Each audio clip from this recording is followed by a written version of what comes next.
Hello friends, welcome to our channel daily update. यार मुझे लगता है इस बार फिर से एक बेटी को इंसाफ नहीं मिलेगा। It was a gang rape. Kolkata doctor rape murder case जिसने पूरे देश को झकझोर कर रख दिया है। वीडियो में बने रहें और वीडियो को पूरा देखें। यार मुझे लगता है इस बार फिर से एक बेटी को इंसाफ नहीं मिलेगा। I hope you all are aware about the murder and rape case of a female resident doctor inside the hospital. बहुत सारी वीडियोस आपने देखी होंगी। मेरा हॉस्पिटल वहाँ से 3-4 घंटे की दूरी पे है। हम सेम सिचुएशन में सेम कंडीशंस में काम करते हैं।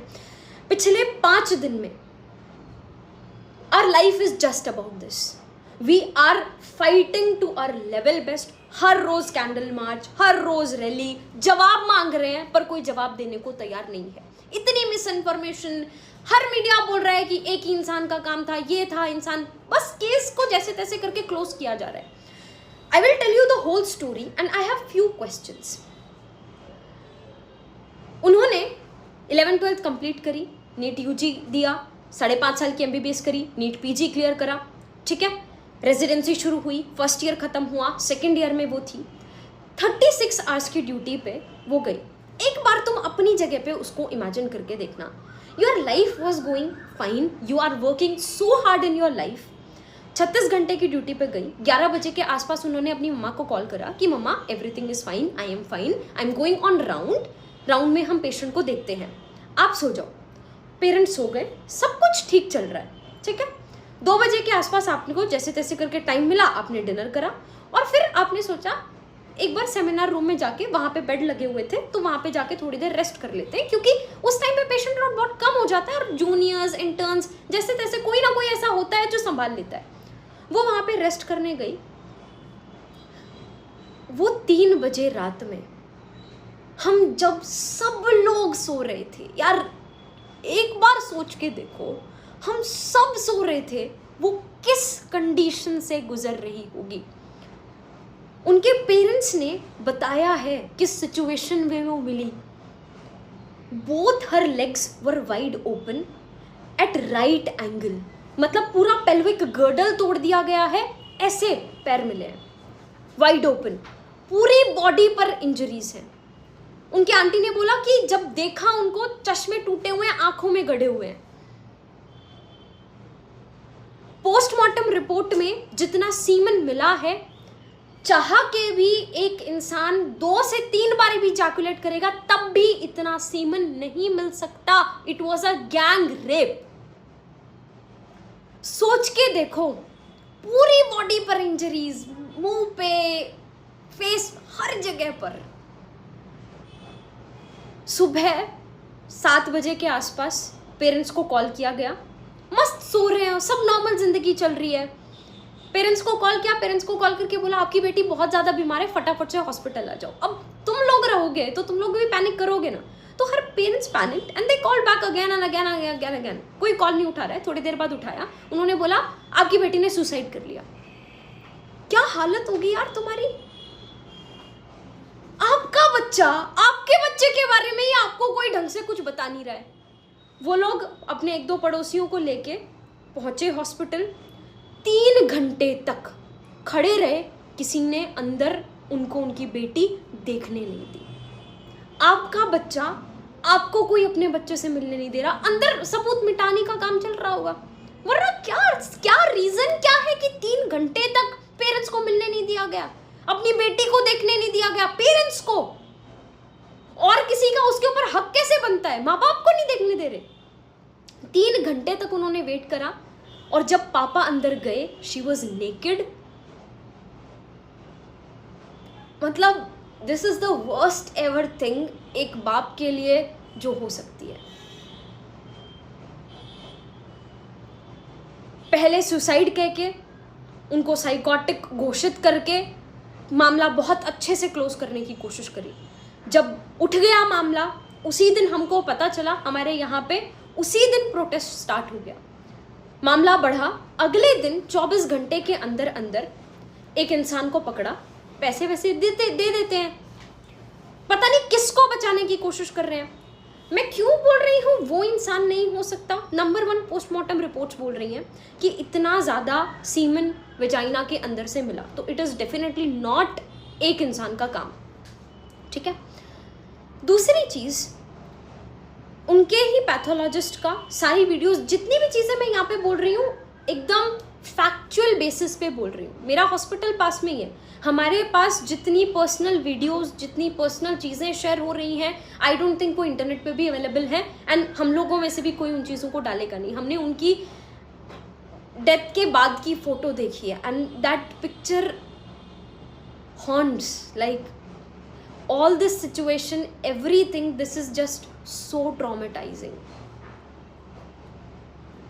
24 घंटे के अंदर अंदर उस इंसान का नाम ले दिया।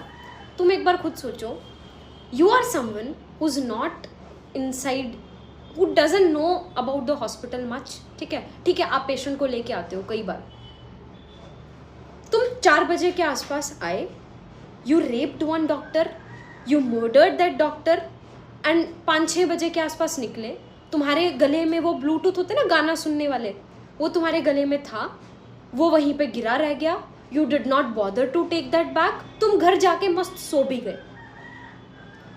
मतलब कहानी पे इंसान विश्वास करे तो करे कैसे, पर कहानी बना दी। पुलिस का कहना है कि ये इंसान है, इस इंसान ने, इसके ब्लूटूथ वहाँ पे पड़ा रह गया था, तो हमको कैमरे में वो जाता हुआ नज़र आया, हमको शक हुआ, हमने उसको बुलाया, ब्लूटूथ उसके फ़ोन का ऑन कराया, ऑन करा के करके देखा तो उसके फ़ोन से कनेक्ट हो गया, इसका मतलब उसने किया। और फिर उस इंसान ने मान भी लिया कि हाँ ये सब मैंने किया और मेरे को फांसी दे दो, वो ये भी एक बात भी मान गया। यार हो ही नहीं सकता यार। तो अगर ये सच था, 24 घंटे के अंदर अंदर ये सब हो गया था, तो अभी 4 दिन से पिछले कुछ आगे उसके ऊपर कोई उसके बयान क्यों नहीं आ रहे हैं? उसने कैसे करा, क्यों करा, वो सब चीजें दो ना। बहुत मुझे लगता है पता नहीं इसके पीछे कौन है, someone who is very influential, जिसको बहुत अच्छे से बचाने की कोशिश की जा रही है।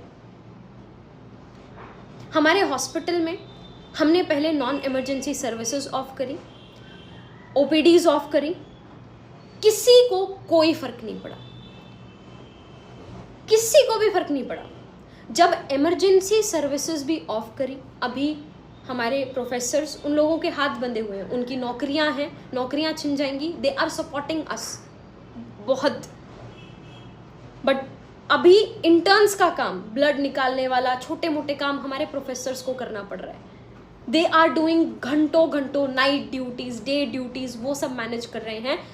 It feels so bad to see a patient। हमारे हॉस्पिटल में 100 किलोमीटर्स की रेंज में कोई भी और दूसरा गवर्नमेंट हॉस्पिटल नहीं है। बहुत गरीब लोग हैं जिनके पास कैब तक करने का पैसा नहीं है, वो हमारे पास आते हैं ट्रीटमेंट के लिए। It feels so bad to see them going back. मैं इस दिन के लिए डॉक्टर तो नहीं बनी थी, बट अभी हमें लगता है कि यार अगर अब हम वीक पड़ गए तो ऐसे तो ये चीजें होती ही रहेंगी, कभी बंद ही नहीं होगा। तुम्हारे साथ, तुम्हारे घर में बहन, माँ, बेटी, किसी के साथ हो जाए और उसके बाद जवाब भी नहीं मिल रहा है। पेरेंट्स और कुछ और दूसरे पार्टी के मेंबर्स हाई कोर्ट में भी इस मामले को लेके गए। हाई कोर्ट ने सबसे पहली बात पूछी कि वो जो कॉलेज के प्रिंसिपल हैं, उन प्रिंसिपल का बयान अभी तक क्यों नहीं लिया गया है। उनका अभी तक बयान ही नहीं लिया गया। उन्होंने बोला मैं इस कॉलेज से रिजाइन कर रहा हूं। जैसे ही उन्होंने कॉलेज से रिजाइन करा, अगले ही दिन साइड के कुछ किलोमीटर दूर के कॉलेज का प्रिंसिपल उनको बना दिया। क्यों? कोर्ट ने जवाब मांगा, उनके पास कोई जवाब नहीं है। पेरेंट्स से 3 घंटे तक क्यों नहीं बेटी को मिलने दिया, उनके पास कोई जवाब नहीं है। सीबीआई को सारी चीजें बोल रहे हैं सौंप दी गई, कहां है सीबीआई, कहां है क्लैरिफिकेशन। मुझे एक बात समझ में नहीं आ रही, मतलब मेरे को ऐसा लगता है ना, मेरी लाइफ में भी बहुत सारी ऐसी चीजें होंगी जो मेरे माँ बाप तक नहीं जानते होंगे मेरे बारे में, मेरे क्लोजेस्ट से क्लोजेस्ट इंसान मेरे बारे में नहीं जानता होगा, लेकिन मेरा फोन मेरे बारे में सब कुछ जानता होगा, इस बात की गारंटी है। उनका फोन कहाँ है? जिन जूनियर्स के साथ उन्होंने रात को डिनर किया, उनके बयान कहाँ हैं? किसको छुपाने की कोशिश की जा रही है? एक इंसान का काम नहीं है। पोस्टमार्टम रिपोर्ट्स कह रही है, मैं नहीं कह रही, आई एम नॉट स्पेक्यूलेटिंग, मैं कोई आइडियाज ये सब नहीं बोल रही हूँ, पोस्टमार्टम रिपोर्ट कह रही है। यार एक किसी के साथ इतना बुरा किया गया है, एटलीस्ट फॉर गॉड सेक इंसाफ तो दे दो कम से कम। क्या किया जा रहा है पता है? जिस सेमिनार रूम में ये सब हुआ उसके पास का कमरा तोड़ना शुरू कर दिया रिनोवेशन के नाम पे। जब लोगों को आवाज आई, पता चला, तब वहां पे लोग भागे, तब जाके उस चीज को रोका गया है। मैं बोल रही हूँ, मतलब मुझे नहीं लगता हम जितना भी प्रोटेस्ट कर रहे हैं, जितनी भी हम कोशिश कर रहे हैं, इनसे कुछ भी होने वाला है। सारे सबूत मुझे लगता है सब कुछ मिटा दिए गए हैं, कुछ नहीं बचा वहां पे। सीबीआई को कुछ नहीं मिलेगा। हर तरीके से इस केस को क्लोज करने की कोशिश की गई है। And it's not about a doctor, it's about a women who is working. अपनी वर्क प्लेस में अगर मैं सेफ नहीं हूं तो फिर मैं कहां खुद को सेफ मानूं? तो मैं क्या फिर जिंदगी भर घर में बंद होके बैठ जाऊं? ऑल द यंगर जनरेशन जो मुझसे सवाल पूछ रही है कि क्या हम एक्चुअली सेफ है कि नहीं है, क्या ये प्रोफेशन सेफ है कि नहीं है। Mob attack is so common. हम लोग गायनी में पोस्टेड थे, रात में कभी कुछ हो जाता है, किसी को कुछ भी हो जाता है, पेशेंट पार्टी एग्रेसिव हो जाती है, अटैक करना स्टार्ट कर देती है। हम लोग लिटरली भागते हैं, पुलिस को कॉल करेंगे, पुलिस आएगी 4-5 घंटे में, तब तक पेशेंट पार्टी हमको वैसे मार चुकी होगी। हम अपने बैचमेट्स को कॉल करते हैं, लड़कों को, कि यार फटाफट से आ जाओ, यहाँ पे मॉब अटैक हो गया है, please save us, please help us. ये हालत है। ऐसी सिचुएशन में when we are not mentally fine, अब तो मतलब हर इंसान पे शक होगा। और मुझे नहीं लगता, मतलब it is very, I don't know, पर मुझे नहीं लगता ये काम किसी इंसान का जो बाहर से है, जिसको कुछ नहीं पता हॉस्पिटल के बारे में, थोड़ा बहुत नॉलेज होगा, उसका हो सकता है। This is someone who is from inside, उन्होंने ही ये चीज़ें करी हैं। काफ़ी सारी मैसेजेस, ईमेल्स मेरे पास हैं उस कॉलेज से भी, जो लोग बोल रहे हैं कि ये हैं, इन्होंने किया है, पर उनके ऊपर मेरे पास कोई श्योर चीज़ें नहीं हैं। इस वीडियो में मैंने जो भी बोला वो वही चीज़ें बोली जो सच है, और जो मेरे सवाल हैं which I want to ask. We did a rally last day, हर कोई साथ है, nurses, paramedical staff, doctors, everyone was together. पूरा रोड शुरू से लेके लास्ट तक, दूर तक भरा हुआ था। हमारी दीदी का खून ऐसे व्यर्थ तो नहीं जाने देंगे। We are trying our level best and it's a request to all of you there.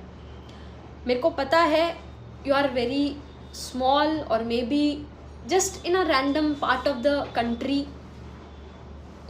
Social media is powerful.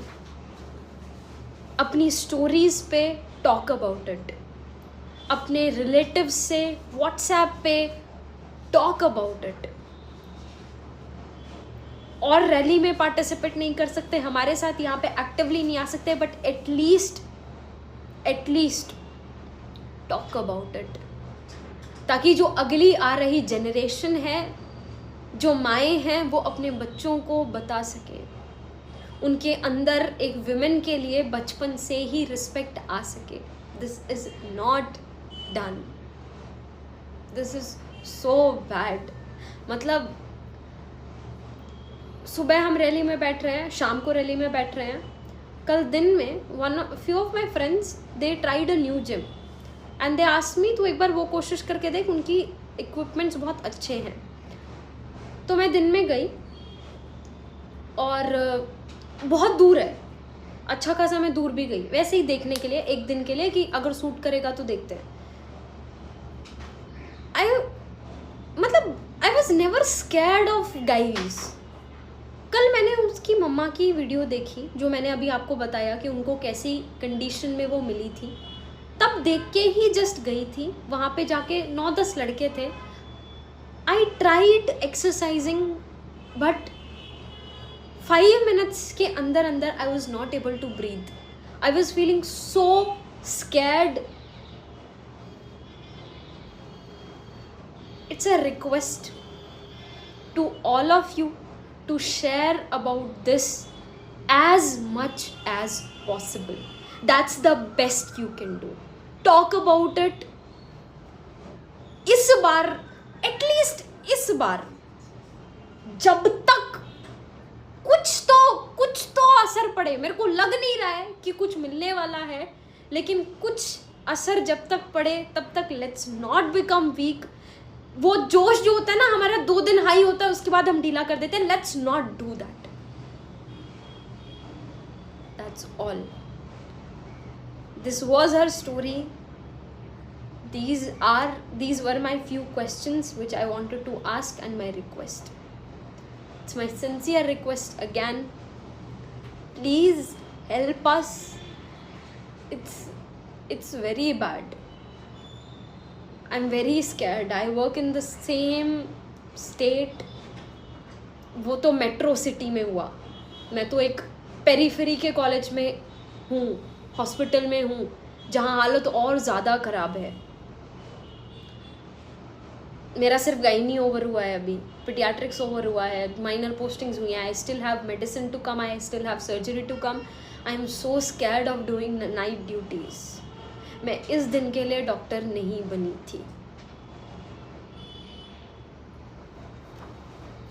इस घटना को जानने के बाद आप क्या सोच रहे हैं? अपनी राय कमेंट सेक्शन में दें, और अगर आप भी अपने आसपास ऐसी घटना होते हुए देख रहे हैं तो इसके खिलाफ आवाज़ उठाएं.